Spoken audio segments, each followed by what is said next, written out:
And it does allow, I can trade anywhere in the world, right? So, except for the golf course or in the pub, which I have tried trading before in the pub and it didn't work out too well. You start to get that YOLO mentality after the third pint's gone in. I'll just take this, who cares?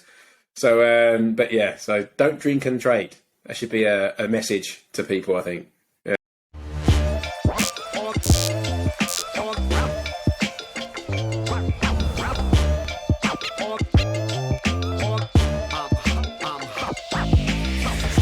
Welcome back to another episode of the Real Life Trading Pivot Podcast, brought to you by our preferred partners, TradeNation. I'm back and joined with my best friend, Dean. Dean, how are you this week? I am brilliant, Dan. Yeah, brilliant. I've had a great week. How about you? Absolutely fantastic. As we mentioned at the top of every show, this is the Real Life Trading Pivot Podcast. Keywords, real life and trading.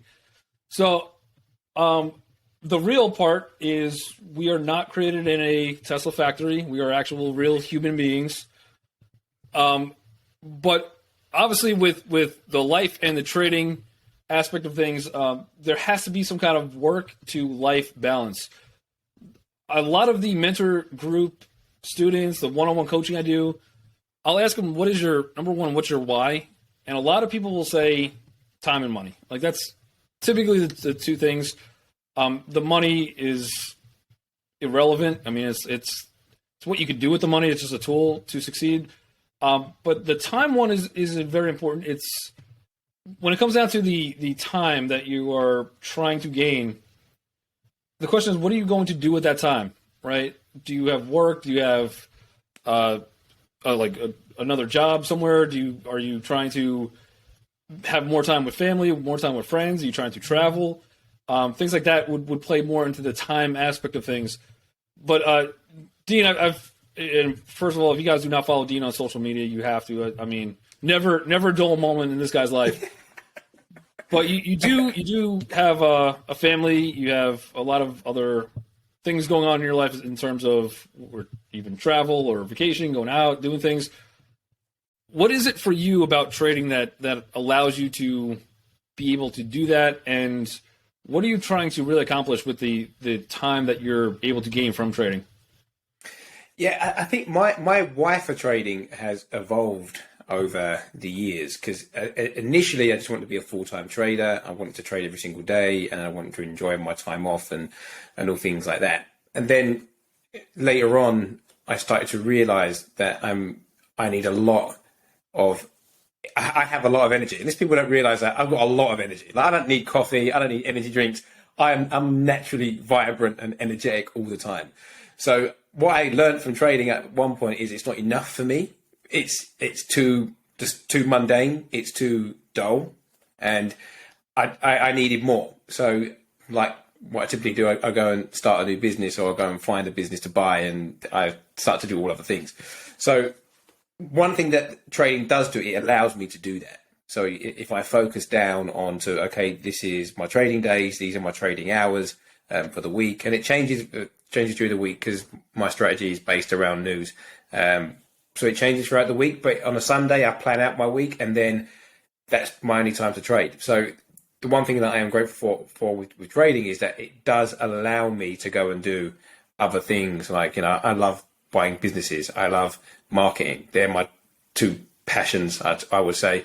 I have to say this quietly, and hopefully the wife won't hear. I love playing golf. So, if I can get out to the golf course more frequently, then I'm winning in life, right? So that's one thing that trading does do. It allows me to go and do other things.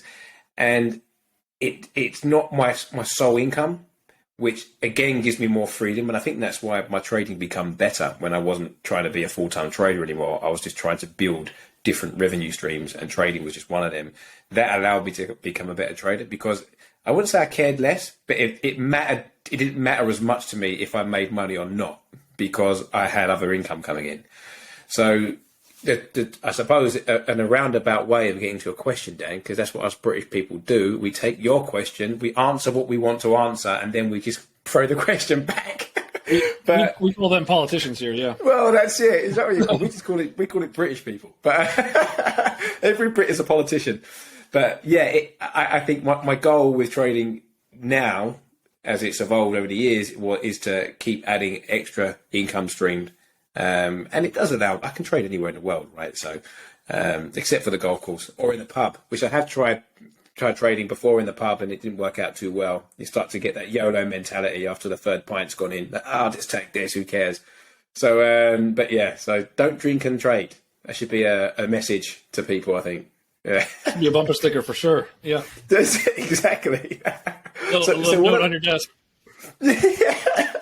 But you're very similar to me. Yeah, young family, you know, a wife. I'm not sure how controlling your wife is. Mine is very controlling. So, how do you fit trading in?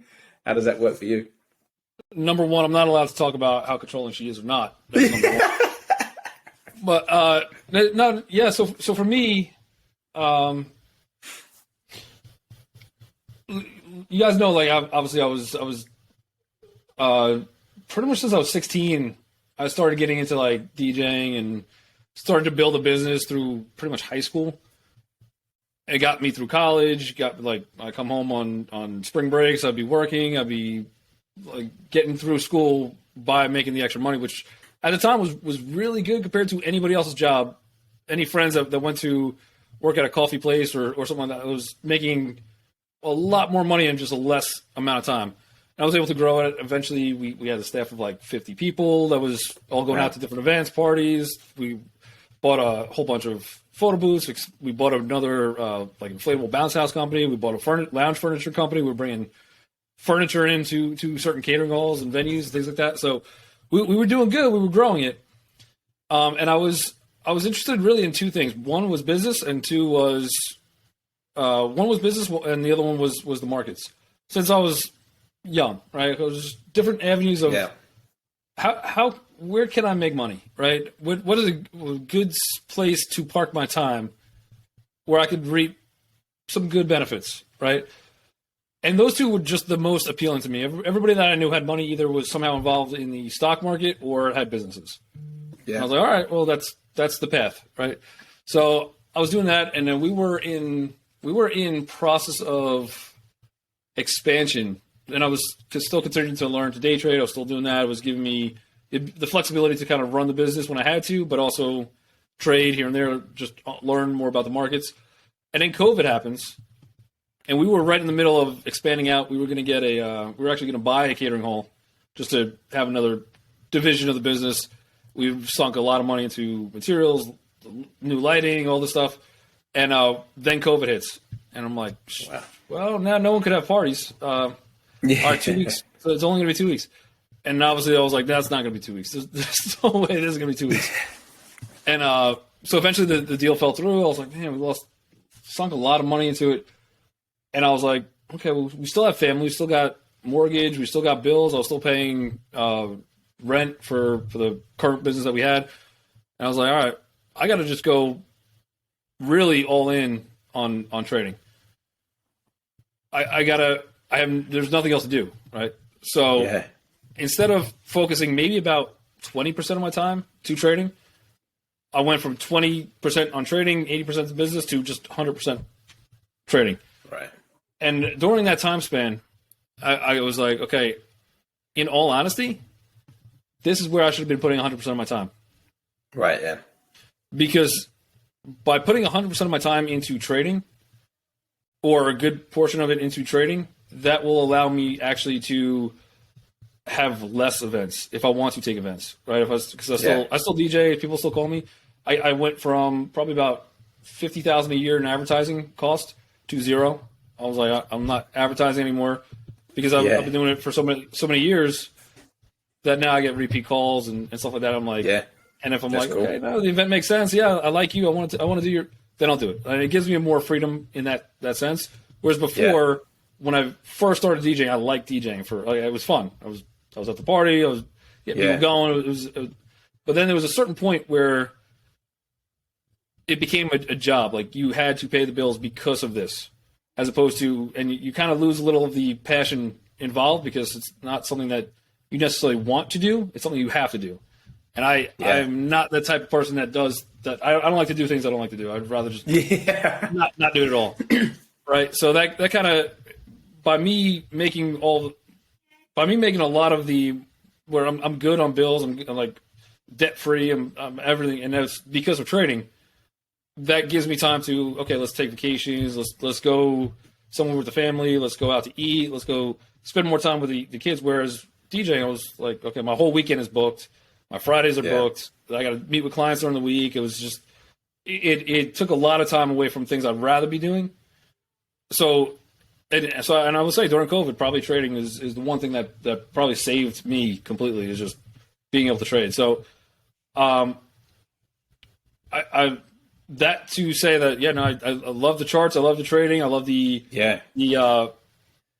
ability to be able to read the charts, and I think that got me to a new spot in life. And like I said, I still DJ because I want to still do the events. I still want to be at the certain parties I want to be at, but not have to take a gig because I have to cover a bill, right? So it's much So different you aspect of things. Yeah, but you said you can be selective of what you take, and then you take the things that you see fun. So I've got a question actually. So when you decided to go 100% all in trading, was it like you had room to foul? Did you have without dipping into your personal finances, but you had enough room where, okay, if it didn't work out, then once COVID stopped, you could just survive, and then the DJing would take off again? Or was it a case where, like other people in the community, like Tony Powlack, for example, if anyone's not seen his story, then check that out, where he had to make it work because he was using credit cards and bank loans and everything to try and make trading full-time for him? Yeah, good question. So based on the time we were trying to make the catering hall happen, based on the expenses we put forth and the planning of that, it took about a year to get the planning done, to get the location done, all that stuff. I was probably looking at, and the business is not operating, like there's zero income coming. As soon as Trump got on TV, he said, okay, pandemic, things are shutting. 2 weeks, I was good. A month, I was good. Otherwise, I was sitting there with zero income and probably looking at about $130,000 in debt from what I've already placed out of pocket for the business. Yeah. And then I'm like, okay, well, if it's a short period of time, and then you get in the calls, cancel the event, it's still not happening. It was, people were canceling their weddings and parties and things like 6-7 months out. And you're like, okay, this is, and then they go, can we get a refund? I'm like, what? Can we get a refund on the deposit? I'm like, you got it. So, and I mean, there's Google reviews all over the place, both catering halls, vendors, photographers, all these people that took deposits upon booking.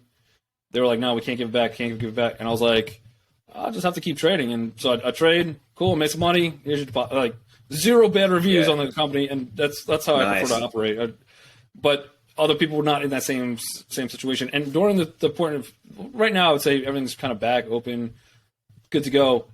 But during that year and a half, 2 years almost, that everything was kind of shut down, and it was limited gigs, people not only didn't have income, but they were using the credit cards to survive, to pay bills and stuff like that. So even now that everything's back open, it's probably for a lot of those guys maybe another 5 years till they're really caught up to where they were back in end of 2019, right, or March 2020. Me, I'm on a whole different situation where I'm like, all right, well, I could get back heavier into the business if I wanted to. I could go still do the catering. There's a lot that I could still do, but I'm realizing that if I do that, if I take that avenue, that's going to now take me away from what I actually like doing, which is hang out with the family, going on a trip, traveling, going to Disney, which I would never be able to do as the business was kind of full running because I had to be involved.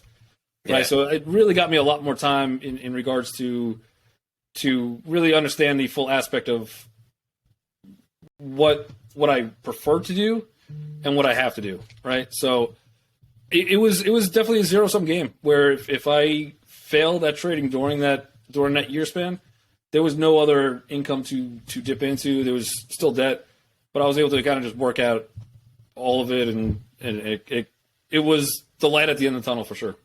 Nice. Cool. Yeah, I see. My trading, or the way I view trading, is pretty similar to how you view DJing, which is it's flipped. I like trading and I enjoy trading. But when I decided that this is all I want to do and focus on it, it became a job, and then I started to resent it.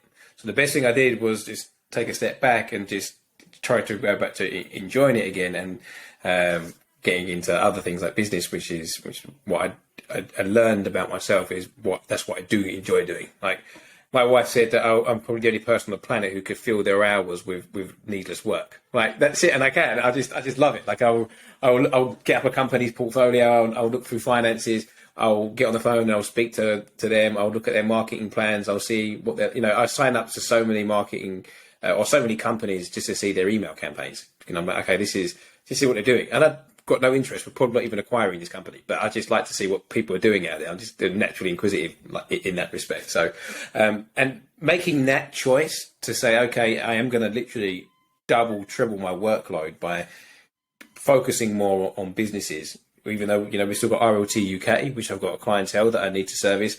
I still am working with the US, and I'm still got to find time for trading and family time. Like my days are, I can't even tell you what my schedule's like, because it makes people cry. But to me, I love it. Like it's a passion for me. So once I decided that's the way I want to live my life, by making things more busy, then trading really took off for me. It really did. And as I say, because I don't have the time to sit in front of the charts now. I don't make the time to sit in front of the charts, is what I should say. I give myself a select days and select amount of time to trade, and I'm really patient and confident when a trade setup happens. And if it don't, then I just move on and I'll come back the next day or my next scheduled day. So since I've made that shift, now I'm at that shift. I'm in that cycle again, Dan, if I'm totally truthful. Now I'm thinking, wow, maybe if I did double down on trading, I would, but then I know where I'll be in the long term. That's just me. I'm like a spinning wheel on your computer. Like I'm always turning. That's it. Always going around. No one knows what I'm doing. Like, what is this guy doing today? What's he doing tomorrow? But yeah, my schedule is crazy, but I make it that way. Like I'm up at 4 a.m. every day. Like have to. 4 a.m. workout, answer emails, and because just trying to stretch my day out to complete everything. So I will probably burn out by the time I'm 38 in a couple of weeks. I will be burned out by the time I'm 40, and everyone will be like, wow, he worked too much. And then it doesn't matter. We found out what finally got him. By the time you hit 40, you're like, I don't want to do anything ever else again. That's it. I'm done. I've broken down. I'm done. From 100 to 0. Yeah. Yeah, well, I think, and we're both in similar situations where we kind of have the businesses, and we were kind of doing, like, I understand for sure your point is like, I think you it sounds like you're similar to me. Like I have to do something I'm passionate. Like I cannot go to. Yeah. I've had jobs where I was a financial advisor, which in an insurance company world that's selling insurance, right? Yeah. And I was just like, I actually liked the products a lot. To be fair, I just didn't like spending my time doing it. Like it just wasn't for me. I was doing inside sales. I like sales. I like being on the phone. I like communicating with people. I just did not want to have to be there every day if I didn't want to. Like I'm a strange animal, I guess. But I think a lot of people, like COVID, believe it or not, was probably a blessing, because I think that if I did not have the safety net just cut from me, because the safety net was the business. I was like, okay, yeah. Every week there's guaranteed work coming. Like we were good. But if I did not have a safety net, I don't think I would have ever been able to say, okay, I'm a full-time trader. Yeah. Where I think there's a lot of people probably out there in the world, maybe some listening to this podcast, maybe some that we'll find in the future, but or that don't unfortunately probably listen to it at all. That's the majority of the population. The majority of the billions of people in the world. But there's people that go to work every day. I think they say like 80%, the percentage study or something is like 80% go to work and hate their job. Yeah.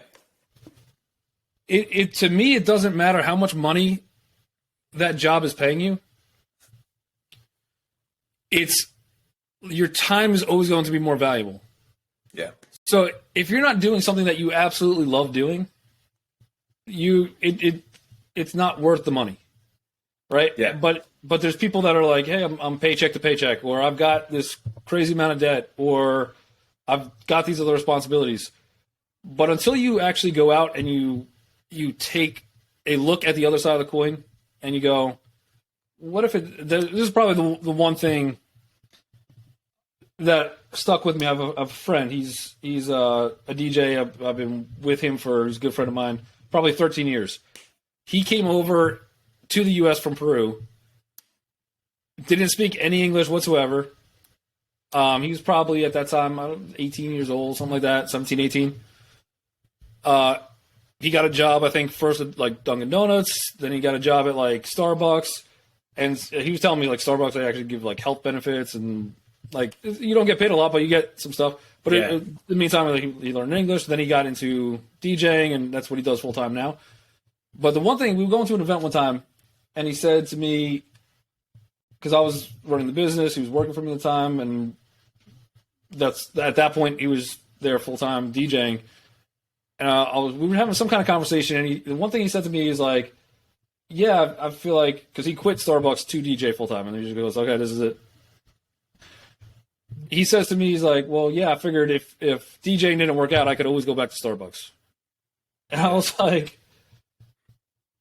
in a weird way, my mind was blown, because I'm like, people don't take the chances to do what they actually want to do. They don't take the chance to be like, hey, I could be a full-time trader, because they're at some place that they don't want to be at, making money they probably don't think is good enough. Yeah. If things don't work out, it's not like if I cut my ties from this one position or one place or doing what I'm doing, then my next opportunity doesn't work out. It's over for me. Like, that's it. It's get back on the horse. Like, there's going to be whether that company specifically, I mean, don't burn bridges on the way out, but if that company specifically wants to hire you back, great.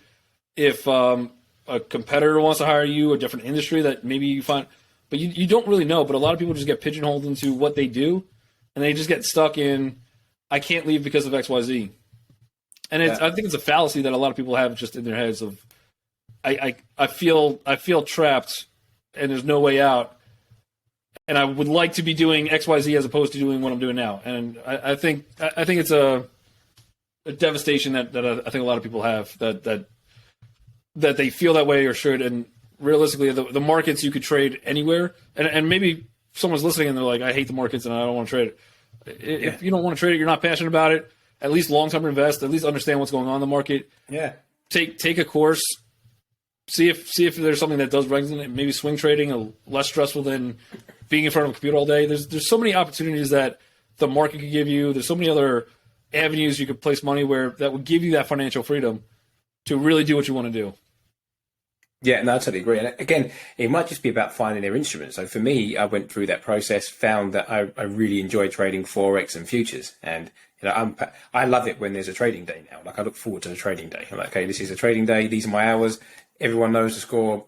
My Mac has the focus on, so I turn off any incoming emails, any incoming calls, so I could just sit and focus, and I enjoy it. Like, I had a couple of great trades today, right? So to me, I'm even more buzzing now, so I've got plenty of energy. But then that gets me into a good mood to go and do the other stuff that I do. It gets me positive. It gets me, I can go and do the other stuff. But I think going back to people and their 9 to 5 or their jobs, and people, I know they talk about job security. I've always thought that you're just one meeting away from your employer, and they're making you redundant. That can happen at any time. So there's no real job security, and if you're not passionate about what you're doing, then you need to figure out how you can go and be passionate about that. And like you say, that people might feel trapped, and then they might have debt, and they're like, well, I have to work for this paycheck to paycheck. But I would question what they do when they're not at their jobs. So if they're working from a 9 to 5, what do they do from 6 in the evening till midnight? Because that's 6 hours, man. That's a long time. So you can work on your side hustle between that time. Just don't watch Netflix, because I guarantee you they're watching Netflix, or they've seen some form of soap, and soap, whatever they watch. But anyway, so that's what I would be looking at: is where can you apply or find your passion and use the hours that you do have available to try and make that happen. Yeah, no, I 100% agree. It's not. Nobody has time for anything. right? Time is a big excuse. Like, I don't have time for this. Well, you kind of do. I mean, watch one of the courses on real life trading for an hour a day. Just break it apart. That's not even. You still have 5 more hours to watch Netflix, right? Like, have some kind of goal. Figure out what you might not want. You might not know exactly what you want to do in life, but if you are sitting there and you know, like, okay, I know I want to do something different. You're never going to do anything different if you don't even put some foot. Try something random. Yeah. See if there's, maybe you hate it, maybe you love it. Yeah. How do you know unless you're actually there, right? And I think I bring this up a lot, but I think a lot of people look at somebody that might be seasoned trading and somebody that already has money, and they go, yeah, well, you have a lot of money, so it's easier to trade. But not everybody starts out with money. Like, you have to build. I know lots of people that start out with money that have no money at the end, right? Because they didn't put the time in before the trades. They just thought they were going to 10x everything, and it typically doesn't work the same. So I would say just be, like I said, just go slow. Just understand that time is unlimited, but you're the only person that can make anything change, right? The only person that can change the trajectory of your life is you, and how you spend those hours after work, how you want to either watch Netflix or learn a new task, a new hobby, a new trade. That's going to get you a lot further than.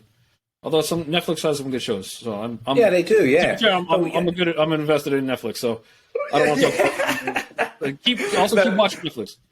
100%. Me too. I've got shares in Netflix also. But I just get a certain amount of time of my week where I'll binge watch. Normally on a Sunday. Sundays I very rarely get washed. Like, that's my only day off. Like, Saturday I do bits and pieces. Sunday is my day where I don't do nothing. Like, I don't even shower. Probably don't even brush my teeth. No one comes near me for the day.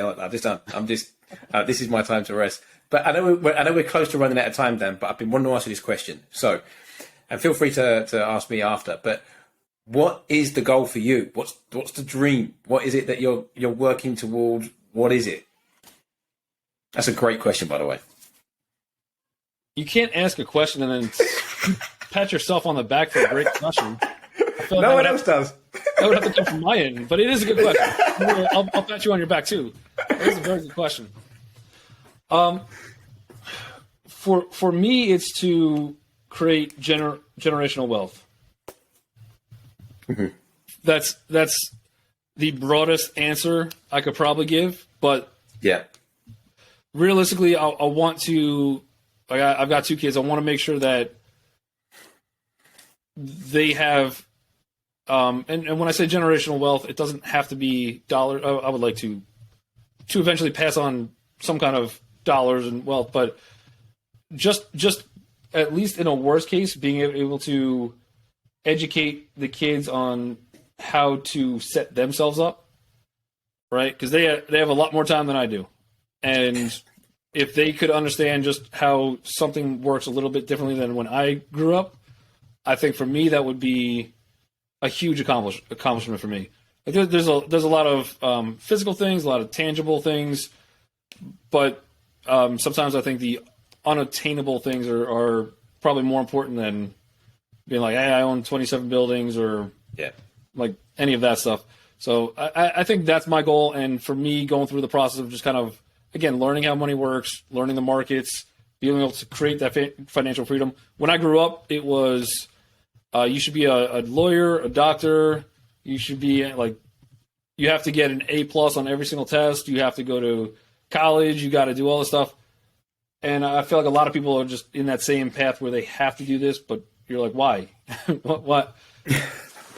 Why do I have to spend my day doing what you think I should do as opposed to me just doing my own thing? And there's a lot of lessons that you do learn along the way of, I see where some people come from. I see where people get pigeonholed and now they're just doing the same thing. And that wheel keeps spinning, right? Let me ask you a really good question. Go on. This is an original question. I've not been influenced anywhere. What is your main goal out of? Wow, that is a good question, Dan. Profound question.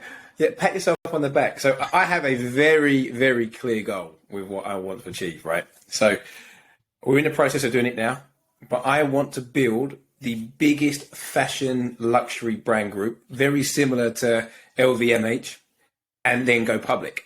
And I want people to trade my company. That's the goal. It's legacy I can leave down to for generational wealth. Also, it's a little bit of pat, and I like getting pats on the back. So like, Dean, I did this. Do you know what I mean? Pat me on the back. But yeah, that's the goal. And we are trying to build a large retail brand that we can take public. And I think, so if that can happen, do they still ring the bell when you go public now? I don't know if that happens. They still ring the bell, yeah. And in fact, also just a business advice. Kanye's free right now. Kanye's free. Yeah, I know. That drop from a lot of companies. So this is the market. So just I lost his number. I lost it somewhere. Yeah, if anyone knows Kanye, then just keep it to yourself. All good. Yeah, no, Awesome. and I think anybody listening, whether it's a larger goal or a small goal, have something in mind as to why you do what you do, and then wake up every single day and try to figure out how to tackle at least one step into creating that goal. And before you know it, you're well on the path to getting there. But Dean, always a pleasure doing another Pivot podcast with you guys. We also, team, make sure you guys check the links out below. We do have full online free courses. We do offer one-on-one coaching as well in terms of trading and the markets. But we will be back next week with a brand new episode of the Pivot podcast. Thank you for joining us each and every week. We'll catch you then.